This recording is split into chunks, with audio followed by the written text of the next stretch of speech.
नमस्कार दोस्तों, स्वागत है आपका हमारे संस्कृत आराधना चैनल पर। और आज हम आपके लिए फिर से लेकर के आए हैं एक नई चीज़।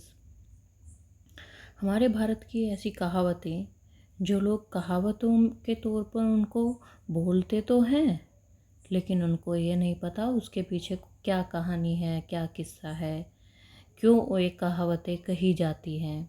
तो आइए चलते हैं एक एक करके इन कहावतों को पर्दाफाश करने के लिए, या इन कहावतों की क्या कहानियाँ हैं उसको जानने के लिए। चलते हैं कहानी की ओर।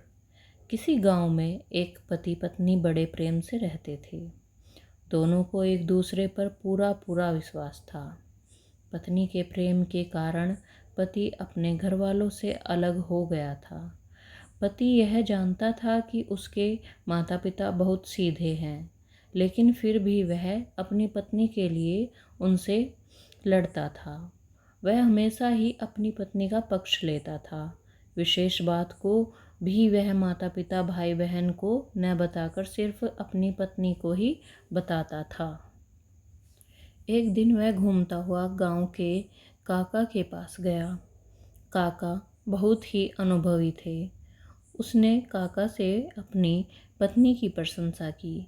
उसने काका को बताया कि बड़े से बड़े राज भी वह अपनी पत्नी से नहीं छिपाता। वह पूरे घर को शक की नज़र से देख सकता है, लेकिन अपनी पत्नी को कभी भी शक नहीं करेगा।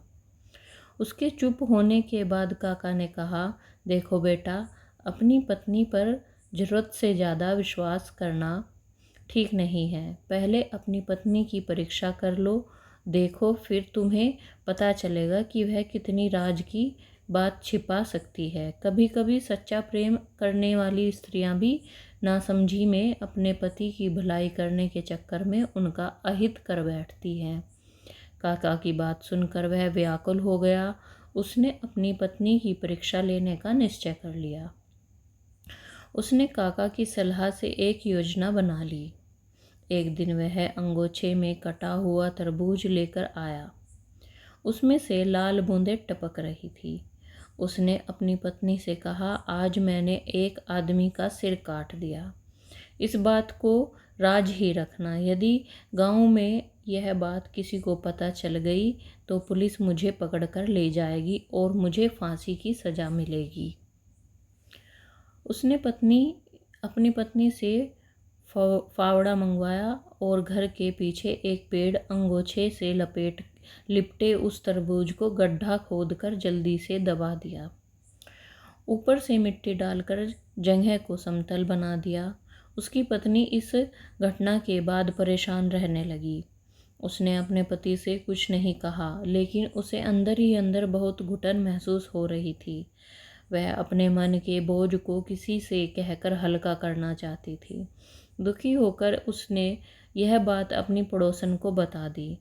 उसने पड़ोसन को कसम दी कि वह इस बात को किसी को न बताए, वरना उसके पति को फांसी हो जाएगी।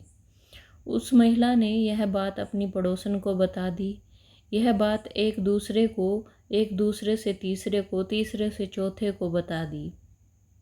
इस प्रकार यह बात पूरे गांव में फैलते फैलते पुलिस थाने में पहुंच गई। दूसरे दिन दरोगा साहब कुछ सिपाहियों को लेकर के वहां उसके घर आ पहुंचे। दरोगा ने उसकी पत्नी से पूछा, जल्दी बताओ कि तुम्हारे पति ने सिर कहाँ पर दफनाया है। यदि तुमने सच सच नहीं बताया तो तुम्हें फांसी लगेगी। दरोगा की डांट सुनकर उसकी पत्नी डर गई। वह स्थान दिखा दिया जहां पर उसके पति ने गड्ढा खोदकर कुछ दबाया था। पुलिस ने उस स्थान को खोदकर अंगोछे में लिपटा हुआ एक तरबूज निकाला। वहां पर काका भी उपस्थित थे। उन्होंने पुलिस को बता दिया कि इसने अपनी पत्नी की परीक्षा लेने के लिए ही यह नाटक किया था। इसके बाद सब लोग अपने अपने घर चले गए। काका जी ने कहा कि तिरिया से राज छिपे ना छिपाए। तो देखा दोस्तों, आपने इस कहानी के माध्यम से पुराने हमारे बुजुर्ग जो हैं वो यह कहते थे कि तिरिया से राज छिपे ना छिपाए। कोई इस प्रकार की कहानी या घटना हुई होगी, उस कहानी या घटना के माध्यम से ही ये कहावतें चली आ रही हैं। तो आप कमेंट बॉक्स में हमें ज़रूर लिख करके भेजें कि आपको हमारी कहानी कैसे लगी। धन्यवाद।